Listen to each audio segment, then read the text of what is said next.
Hey guys, and welcome back to the Movie-Club Emporium. And this week we are talking about a brand new, just released theatrical movie.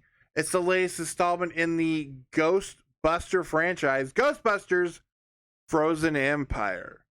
Now I will be getting into some spoilers. Nothing that's gonna shatter how you feel about this movie. I should have said it's going to defrost how you feel about this movie. I wore the big sweater because this movie is so cold. But this is the latest entry, and this is our follow up to Afterlife, which I really did love. All the nostalgia bait in that movie, I really did like Afterlife. So I was excited going into this one, and I will say right off the top, I did enjoy this movie. I had a lot of fun with it. There's a lot of goofy stuff to talk about, but I really did overall have a real fun time with Frozen Empire. Now, this takes place sometime after the events of Afterlife because our Spangler family, we're back. The firehouse is up and running, and we are busting ghosts. And this first part, especially the opening of this movie. So we'll get to the opening. The opening is our classic Ghostbusters opening, only this time it's a time period opening where we kind of see somewhat of a small glimpse of what the dangerous power that our new big bad is going to have. And I will say this too, just off of that, this new original villain, I cannot remember its name, is really cool, and it's a cool idea that this monster uses the like the shiver up your spine, the icy chill of fear to kill you. It looks great. It's not too talky, kind of like Vigo. It's the perfect amount of just terrifying looking monster. It looks cool, looks great. And when we have that first opening, that's really fun because it's 1908 or something like that. We see the firehouse is actually a firehouse. We see old timey firefighters responding to a call. Cut to present day, and we have our Spangler family, and we're just in the middle of busting ghosts. Number one, I'm really glad that seemingly Ant-Man as a franchise, if you believe some of the trades, is kind of dead now, especially after the mess that was Quantumania. And that's fine, because that frees Paul Rudd up for maybe some more of these, because Paul Rudd in this is fantastic. He's just the right amount of kind of stupid but lovable. He and his relationship with Carrie Coons' character is fantastic. She's great in this movie, and both McKenna Grace, who plays Phoebe, even Wolfhard is way more. Number one, he has a lot less to do in this movie, but he also is less like angsty teen and more like just kind of in that weird in between of being an adult and being a teenager. And then we kind of start running into some of the problems I have with this movie. And number one is for all of the time spent on these new Ghostbusters, this new family of Ghostbusters. And then you have that mixed with the original cast. And then we added like 6 more characters. This movie has too many characters. Because you have, like I said, you have the family and the Spanglers, and you have Paul Rudd. You have all the remaining cast members of Ghostbusters. Even some tertiary characters show up. But then, like, there's new characters introduced who help run the day-to-day operation of the new Ghostbuster lab, which kind of feels like an olive branch handed over to the 2016 Ghostbuster movie, because it's a tall blonde Australian wearing black rimmed glasses as the kind of head of. He's their Q. He's developing all these new technology things. But then the character of Podcast is back, which is like, I mean, he lives in Oklahoma. He's not part of this family, but his story is that he has lied to his parents about being at space camp so that he can come uh, stay in Ray's bookstore's basement. And then the girl who's in that one scene in Afterlife, that for that brief moment that allows Finn Wolfhard to be like, maybe living in Oklahoma won't be so bad because there's this pretty girl who thinks like me.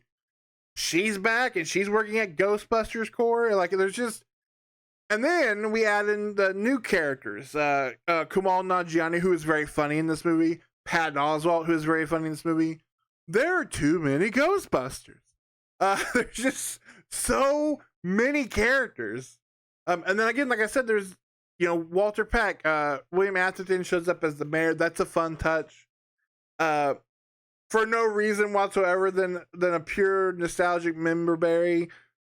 And honestly, it's a poor look at how retirement works now, because it's all these years later, and that one guy's still the library manager. He can't retire yet. He still has to be the manager of the library all these since 1994.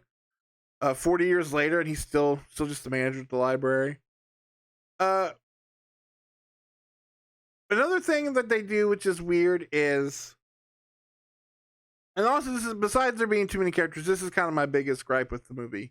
And again, totally liked it.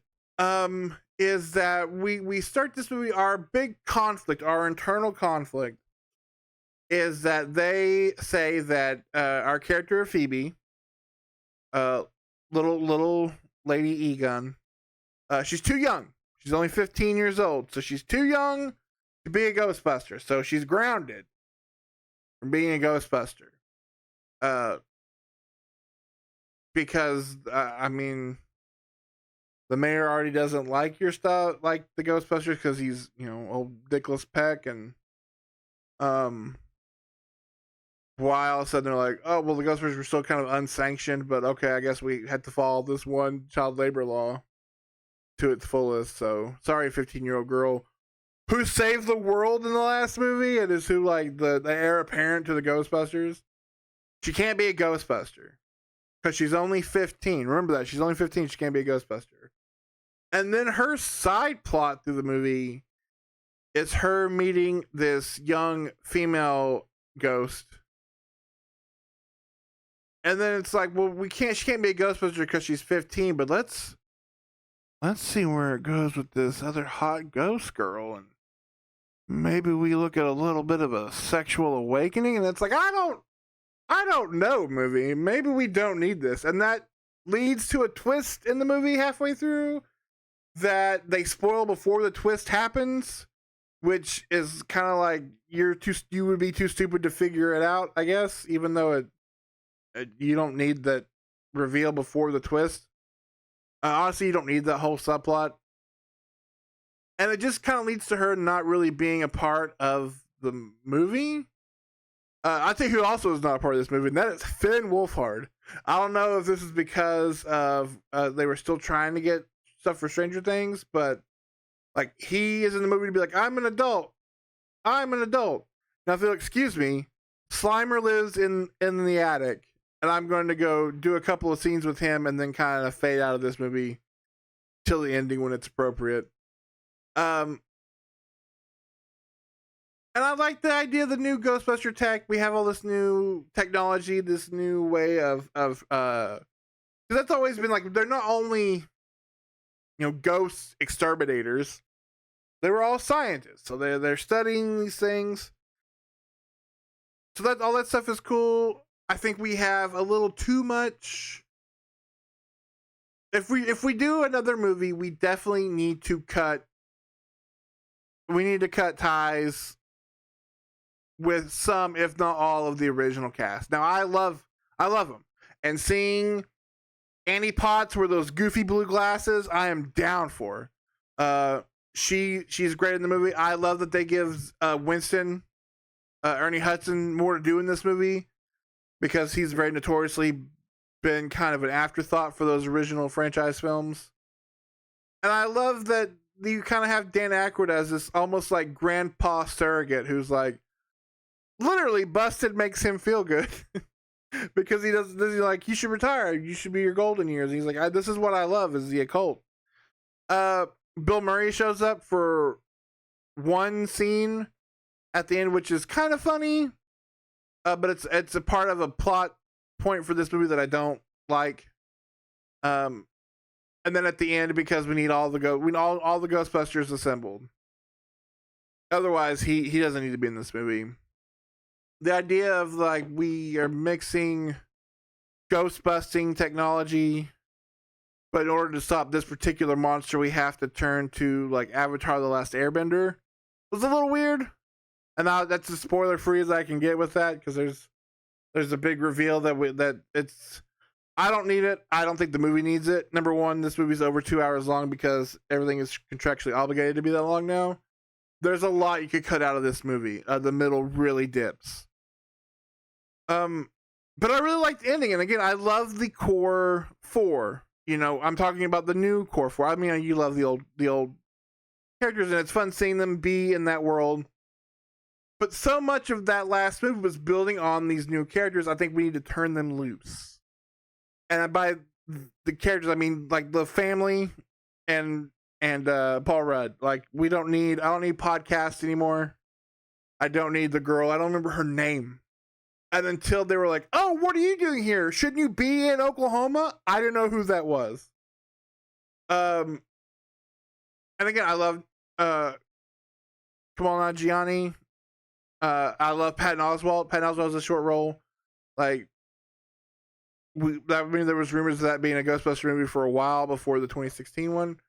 Maybe that's the nod for it, but like let's just get to new ghosts, and then this idea of being like a family while also having to be Ghostbusters. Like that's the parts of me that's the most interesting. With the little sprinkle of the nostalgia of the original Ghostbusters. I really like the ending. Actually didn't think I would, but I did. There was one thing that would have made it better, and that would have been here I am complaining about nostalgia.